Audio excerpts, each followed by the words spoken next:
Hello guys, good morning. అందరూ ఎలా ఉన్నారు? అందరూ బాగున్నారా?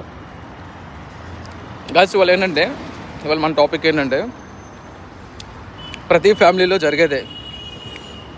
ఎలా ఉంటుందంటే మనుషుల్ని ఎలా యూజ్ చేసుకోవాలి,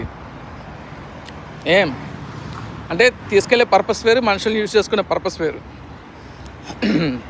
అంటే రెగ్యులర్గా మనం చూస్తుంటాం కదా, అంటే మనం అన్ని సొసైటీలో ఎలా జరుగుతుందో మనకు అంతా తెలుసు, చూస్తున్నాం కూడా. లెట్ దెమ్ గో, వాళ్ళ పని వాళ్ళు చేసుకునేయండి. వాళ్ళ పని వాళ్ళు చేసుకుంటున్నారు కదా, సో చేసుకునేయండి. మనం కూడా టైం వచ్చినప్పుడు మనం కూడా యూజ్ చేసుకుందాం, ఓకేనా? సో ఏంటంటే ఇంకొక విషయం, అంటే సొసైటీలో జరుగుతుంది మాట్లాడుతున్నా. బాబులు ఇచ్చిన ఆస్తుంటే ఎవడైనా అంపైర్స్ కడతాడు, అది కాదు కదా. నీ ఓన్గా నువ్వు తెచ్చుకొని స్టెప్ బై స్టెప్ ఎదిగి అప్పుడు నువ్వు ఓ ఇల్లు కడతావో, ఒక థియేటరే కడతావో, ఒక కింగ్డమే కడతావో, పీపుల్ విల్ అప్రిషియేట్. బాబులు ఇచ్చిన ఆస్తితోని, తరతరాలుగా వచ్చిన ఆస్తితోని అది పెద్ద కిక్ ఉండదు కదా. సో నేను చెప్తుంది మీకు అర్థమవుతుంది కదా. సో అది పెద్ద కిక్ ఉండదు. నీ కాళ్ళ మీద నువ్వు నిలబడు, ఓకే?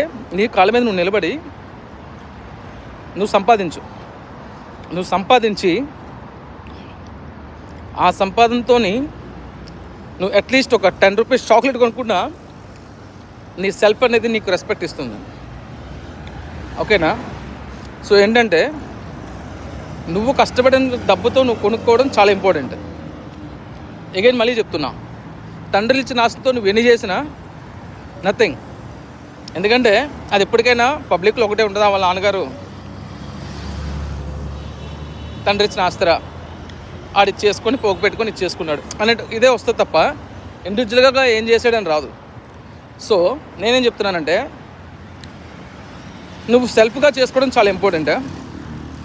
ఏదైనా సరే, ఏదైనా ఇల్లు అవ్వని, కార్ అవ్వని, బంగ్లా అవ్వని, ఏదైనా అవ్వని, బట్ నీకు సెల్ఫ్ రెస్పెక్ట్ అనేది నీకు ఉండాలి, ఓకేనా? నేను చెప్పింది అర్థమైంది అనుకుంటాను అందరికీ. ఏంటంటే let's do the hard work and one day you will be successful. So నేను చెప్పేది వచ్చేదంటే అది అందరికీ తెలిసిందే, ప్రతి ఇంట్లో జరిగేదే ఇది. సో ఇవాళ ఈ టాపిక్ మందనమాట. సో మనం మాట్లాడుకున్నాం ఈ టాపిక్ గురించి. Okay guys, thank you.